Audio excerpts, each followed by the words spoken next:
They say not every man is born a hero, but some are chosen by fate to carry the burden of an entire world. Imagine a land not like ours filled with magic, monsters, burning skies, and broken hopes where every breath feels like a countdown and every shadow hides danger. In this strange realm, hope was lost long ago, crushed under the rule of the Dark One, a mysterious overlord who cursed the land with endless war, famine, and fear. But the people whispered of a prophecy, an ancient tale of a warrior who would come not from their world, but from beyond the veil, a place they called the other side. And one day, he appeared. No one knew from where. No name, no past, just a scar on his face, heavy boots, and a sword that looked like it had tasted thousands of battles. His eyes silent, cold, but not cruel, held the pain of 100 lifetimes. He was called the One Warrior, the man chosen to break the curse. But he didn't arrive in glory. He stumbled into the world like a man waking from a long nightmare, confused, alone, and pulled by a force he couldn't explain. The sky was orange, the wind heavy with ash, and the world around him was unfamiliar, a kingdom frozen in time, people repeating the same lines, days that felt like echoes. He walked into the first village, where people stared at him with fear and curiosity. A sick child pointed at him and whispered, "He's the one." An old man nodded slowly, almost like he had seen this all before. That's when the warrior realized something was wrong. He wasn't just here to fight monsters, he was stuck in something far stranger. The first threat came quickly. A pack of demonic beasts, huge and twisted, attacked the village that very night. Without thinking, the warrior picked up his blade and fought. He moved like he had done this before, every slash, every dodge perfect. The villagers cheered. A healer woman named Lyra approached him after the battle. "You're the one we've been waiting for," she said softly. "You must go to the Crystal Fortress. There's a sage there. He will explain." The warrior didn't answer. He just nodded and walked away. Something deep inside him already knew the path. On his way, he faced many tests, rogue bandits, cursed forests, haunted rivers. Each time he fought with deadly skill. Each time, he felt déjà vu, like his hands remembered these battles even before they began. When he finally reached the Crystal Fortress, the sage was waiting. A tall figure in silver robes, eyes glowing like moons. "You are not the first," he said, "but you may be the last." The warrior frowned. "What do you mean?" The sage explained that this world was broken, trapped in a loop. Every time the one warrior failed, time reset. A new version arrived, sometimes stronger, sometimes weaker, but none could break the cycle. The warrior didn't believe it at first, but deep inside, he felt it. Memories not his own, dreams of dying again and again. He didn't speak, just looked down at his hands and said, "Tell me what I must do." The sage gave him a map: 3 cursed lands, 3 trials. First, the Forest of Whispers, ruled by a witch who saw the future. Second,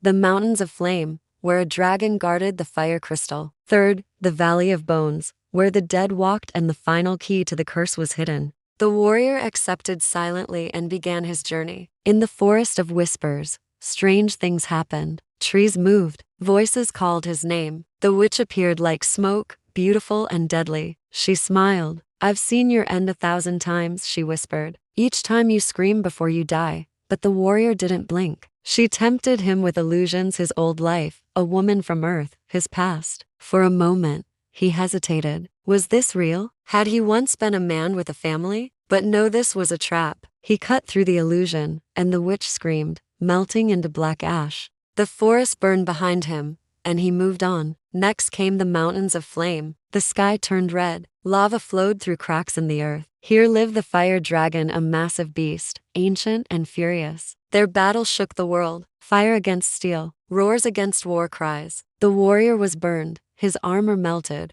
but he fought with rage. In the dragon's eyes, he saw something strange: recognition, almost sadness. Like the beast had fought him before. With a final strike, he drove his sword into the dragon's heart, and the mountain rumbled. But as the beast fell, it whispered, "See you again, warrior."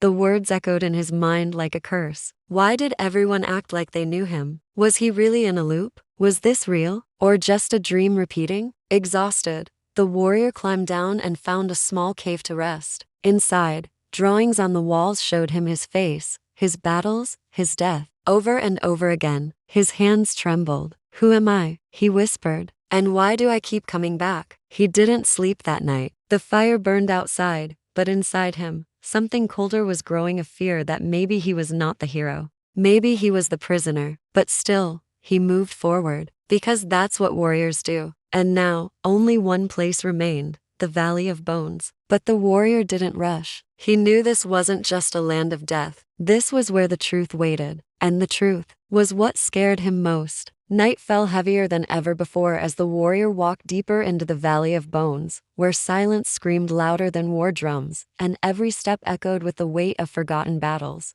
Bones cracked beneath his feet, the sky hung still like a held breath, and the wind carried the whispers of those who had failed before him. Here, in this cursed land, there were no ordinary enemies. Time itself twisted in this place. As he reached the heart of the valley, the dead began to rise, skeletons, hollow-eyed warriors, knights who had once been noble but were now nothing more than puppets of the curse. They didn't charge him with blind rage. They walked slowly, like they knew him. Each face, though long decayed, seemed familiar. And in that moment, the one warrior realized, these were the ones who came before him. Other versions of himself, warriors who had fought, fallen, and been forgotten. But he wasn't them. He would not be them. He raised his sword, and with fury and fire, he fought. Blade against bone, steel against shadow. He cut through them, not with hate, but with the pain of understanding. And when the last skeleton fell, the earth trembled. A deep, rumbling laugh echoed through the valley. "You made it, again,"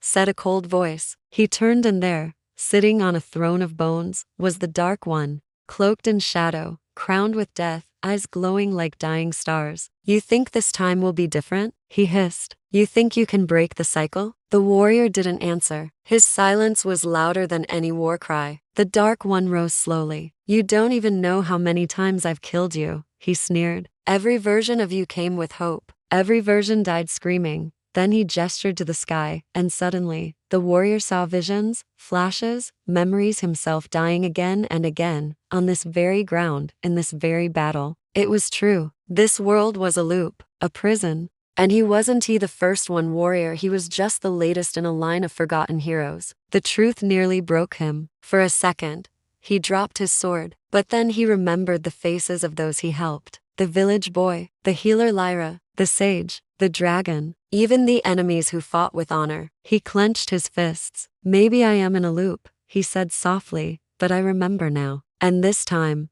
I'm not fighting to win. I'm fighting to end this." The final battle began. Lightning tore across the sky. The ground split open. The Dark One summoned black flames and cursed spirits. The warrior charged, every strike a scream against fate. His body burned, his armor shattered, but he pushed forward. The Dark One tried to tempt him again, showing him Earth, his old life, a woman's voice calling him home. But he roared back, "No more illusions, no more control." And his sword burst into blinding light, powered not by magic, but by pure will. With one final cry, he drove it through the Dark One's chest. Time froze, then shattered. The curse broke, the loop shattered, the sky turned gold, trees bloomed where there was once ash. The Valley of Bones crumbled, replaced by peaceful silence. The one warrior collapsed, staring up at a sky he had never truly seen before. For the first time, there were stars, real stars. A quiet smile touched his lips. And then, he vanished. No flames, no noise, just gone. Some say he returned to his real world. Others say he became part of this one, watching over it like a silent guardian. But legends don't die. They evolve, they echo.